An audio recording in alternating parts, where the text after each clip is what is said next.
They didn't just end the show, they left a door wide open. And I genuinely think they did it on purpose. And here's why I believe that. The ending of Outlander Season 8 wasn't just a finale. It was a setup. It was a carefully crafted, deliberately unresolved moment that left millions of fans staring at their screens, wondering what on earth just happened. And the more I think about it, the more convinced I am that Matthew Roberts and the entire team behind this show knew exactly what they were doing.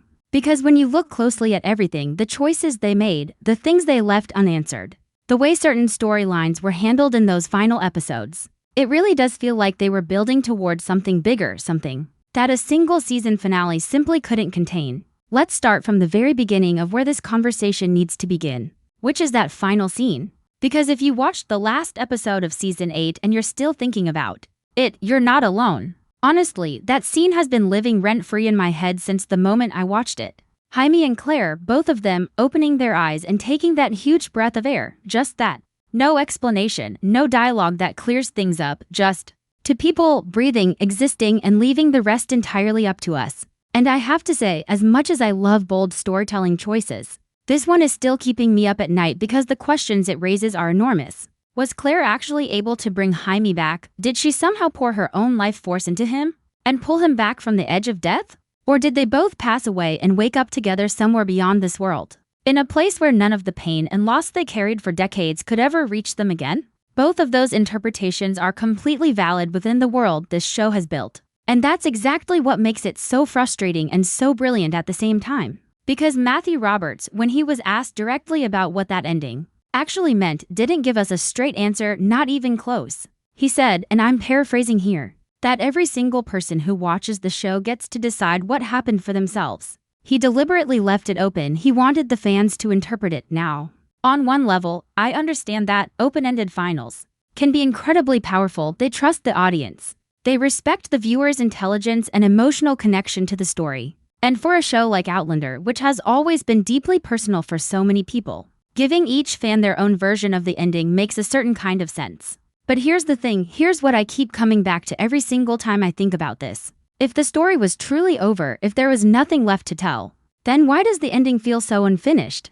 Why does it feel less like a conclusion and more like a pause? Because there is a massive difference between a story that ends with ambiguity as its final statement and a story that ends with ambiguity because there is genuinely more to say. And I firmly believe Outlander falls into that second category. Think about everything that was still unresolved going into that finale. Think about all the threads that were introduced, developed, hinted at across 8 full seasons, and then never actually paid off in any satisfying way. The rules of time travel in this universe are still not fully understood. We know stones exist. We know certain people can hear them and pass through them. We know time travel has consequences and that history seems to resist being changed, but the deeper mechanics, the why behind all of it, has never been explained. And for a show that built its entire identity around this concept, that feels intentional. That feels like something being saved for later, and later, I truly believe, means a movie. Because Matthew Roberts didn't say no to a movie when asked directly. He said maybe, and in the world of television and film, maybe from a showrunner who clearly still has things to say about a story is as close to a yes as you're going to get before an official announcement. This universe is not finished. The ending of Season 8 proved that beyond any doubt. And now the real question isn't whether we're going to get more Outlander. The real question is what form that continuation is going to take, and what stories it's going to tell. So let's actually get into that. Because I have a lot of thoughts, and I think once you hear them, you're going to see this ending in a completely different way. Let's talk about something that I think a lot of people glossed over in the chaos of processing that finale. Because there was one detail that completely stopped me in my tracks, and I genuinely don't think it's been given enough attention. Claire's hair. Now, if you paid close attention in those final moments, there is a theory circulating among fans. And honestly, it's a theory that makes complete and total sense. Within everything this show has established, that Claire's hair turned completely white overnight, not from stress, not from age, but because she literally gave years of her own life to bring Jaime back from the brink of death. She sacrificed her own time, her own remaining years on this earth, and transferred them to him to keep him alive. And when you sit with that idea for a moment, it's one of the most devastating and beautiful things this show has ever done. Think about what that actually means for a second. Claire, who has spent her entire life being the one who heals other people, The one who fights to keep everyone around her alive no matter the cost to herself. Finally turned that gift inward for the one person she could never imagine losing. She didn't hesitate. She didn't calculate the risk or weigh the consequences. She just gave. She gave him her years the same way she has always given him everything else.